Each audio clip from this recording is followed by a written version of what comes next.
যে কোনো মুহূর্তে আমার সঙ্গে চলে আসবে মদন দা, যে কোনো মুহূর্তে আমাদের সঙ্গে চলে আসবে, চিন্তা নেই। কি দাদা? ও লাভলি। 11ই মে মদন মিত্র বিধায়ক হিসেবে শপথ গ্রহণ করেছিলেন। তাকে শপথ বাক্য পাঠ করিয়েছিলেন তাপস রায়, ডেপুটি স্পিকার যিনি। তো ওই দিনই রাত্রিবেলা, যদিও তিনি অসুস্থ হয়ে উডবার্ন ব্লকে এবারে ভর্তি হলেন না, বেলভিউতে ভর্তি হয়েছেন, সেটা নিয়েও কম কথা হয়নি। তো কামিং টু দ্য পয়েন্ট হচ্ছে যে অর্জুন সিং যেদিনকে এই শপথ বাক্য পাঠ করানোর দিনে, অর্থাৎ 11 তারিখে তিনি বেরোচ্ছেন মদন মিত্র, এবং হঠাৎ করে তিনি বলেন যে আরে মদন দা তো আমাদেরই লোক, যখন তখন আমরা দলে নিয়ে চলে আসবো। বিষয়টা হচ্ছে এরকম যে রাজনীতিতে সবই সম্ভব। অর্জুন সিং, যিনি একটা সময় চুটিয়ে টিএমসি করেছেন, ব্যারাকপুর থেকে সাংসদ হয়েছেন, তারপর 2019-এর টাইম থেকে মুকুলদার হাত ধরে তিনি চলে গেছিলেন বিজেপিতে, তারপর বিজেপি থেকে নাকি তিনি আবার চলে এসেছিলেন টিএমসিতে, টিএমসির হয়ে ভোটে দাঁড়ালেন 2021-এ। তারপর শোনা গেল নাকি তিনি আবার মতানৈক্য হওয়ার জন্য দলনেত্রীর থেকে অব্যাহতি চেয়ে তিনি চলে গেলেন বিজেপিতে।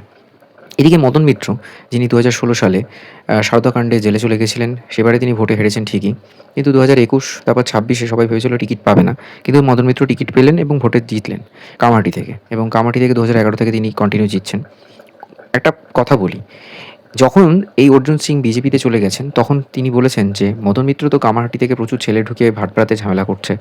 বহু সময় তিনি ক্রিটিসাইজ করেছেন, অ্যানালিসিস করেছেন। ওই যে বললাম, রাজনীতিতে সবই সম্ভব। রাজনৈতিক আদর্শে হয়তো নাকি তারা বিরোধী, কিন্তু তাদের সাথে নাকি সবাই বলে যে ব্যক্তিগত সম্পর্ক খুব ভালো।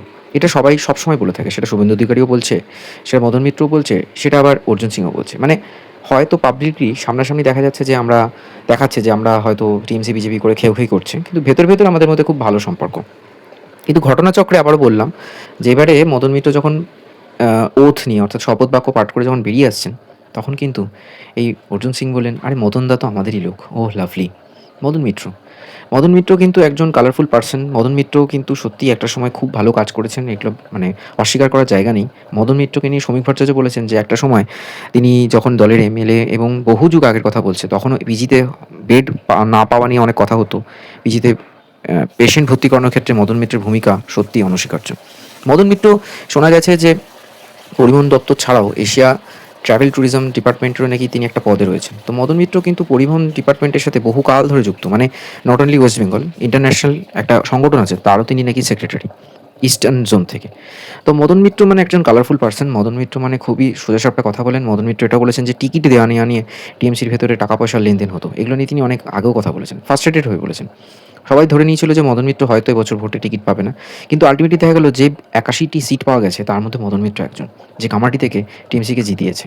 মদন মিত্র হয়তো বিরোধী দলনেতা বা বিরোধী শক্তির একজন কান্ডারি বলা চলে।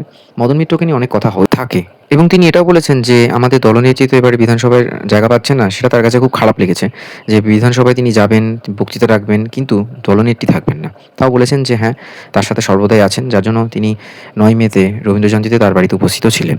রাজনীতিতে সবই সম্ভব।